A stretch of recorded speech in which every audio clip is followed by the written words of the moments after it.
നമ്മുടെ വീട്ടിലുണ്ടായ എന്തെങ്കിലുമൊക്കെ പൊട്ടിച്ച് കറി വെക്കുക എന്ന് പറഞ്ഞാൽ ഭയങ്കര സന്തോഷമുള്ള കാര്യമാണല്ലേ. അങ്ങനെ നമ്മുടെ വീട്ടിലുണ്ടായ വെണ്ടക്കായും അതുപോലെ തന്നെ ബാക്കി പച്ചക്കറികളൊക്കെ ഉപയോഗിച്ച് നമുക്കൊന്നൊരു സാമ്പാർ വെച്ചാലോ. നമ്മുടെ തൃശ്ശൂർ കൂടുതലും വറുത്തരച്ച സാമ്പാറായ കാരണം കൊണ്ട് നമ്മൾ ഇന്നും വറുത്തരച്ച സാമ്പാർ അത് മത്തങ്ങ ഇട്ടിട്ടാണ് വെക്കാൻ പോണത് കേട്ടോ. പരിപ്പ് നന്നായി വേവിച്ചെടുക്കാൻ വേണ്ടിയിട്ട് അതിൽ കുറച്ച് മത്തങ്ങയും വെളിച്ചെണ്ണയും കുറച്ച് കായത്തിന്റെ പൊടി ഇട്ടിട്ട് ഉപ്പിട്ടിട്ട് നമ്മൾ നന്നായിട്ടൊന്ന് വേവിച്ചെടുത്തിട്ടുണ്ട്. കഷ്ണങ്ങളൊക്കെ അരിഞ്ഞ് നമുക്ക് വേണ്ട കായ കഷ്ണം പ്രത്യേകം അരിഞ്ഞെടുക്കണം, കാരണം എനിക്ക് ഭയങ്കര ഇഷ്ടമാണ് കായ.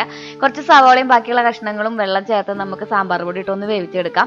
പുളി നല്ല ചൂടുവെള്ളത്തിൽ ഇട്ടിട്ട് പിഴിയാൻ പാകത്തിനാക്കി വെച്ചിട്ടുണ്ട്. പിന്നെ നമ്മൾ അരപ്പ് തയ്യാറാക്കണം. നാളികേരം, അതിൻ്റെ ഉള്ളിൽ പച്ചമുളക്, വേപ്പിന്റെ ഇല, പിന്നെ കുറച്ച് കുഞ്ഞുള്ളിയും, ചിലവർക്ക് ഇഷ്ടമുണ്ടെങ്കിൽ കുറച്ച് വെളുത്തുള്ളിയും, പിന്നെ കായത്തിന്റെ പൊടി, മുളക് പൊടി, മല്ലിപ്പൊടി, മഞ്ഞപ്പൊടി, ഇത്രയും സാധനങ്ങൾ ഇട്ടിട്ട് നന്നായിട്ടൊന്ന് വറുത്തെടുത്ത് ഏറ്റവും ലാസ്റ്റ് നമ്മുടെ വെണ്ടക്കായും തക്കാളിയും ഇതുപോലെ തന്നെ വറുത്തിടുന്നവർക്ക് ഇടാം, അല്ലാത്തവർക്ക് വെറുതെ ഇട്ട് കൊടുക്കാം. അരപ്പിന്റെ ഒപ്പം ഞാൻ പുളിവെള്ളം കൂട്ടിച്ചേർത്ത് അരച്ചെടുത്ത് കാച്ചിട്ടുണ്ടെങ്കിൽ നമ്മുടെ അടിപൊളി സാമ്പാർ റെഡി കേട്ടോ. മല്ലിയില ഇട്ടാലാണ് സാമ്പാറിന്റെ മണം വരുള്ളൂ കേട്ടോ, അപ്പൊ അത് മറക്കണ്ട.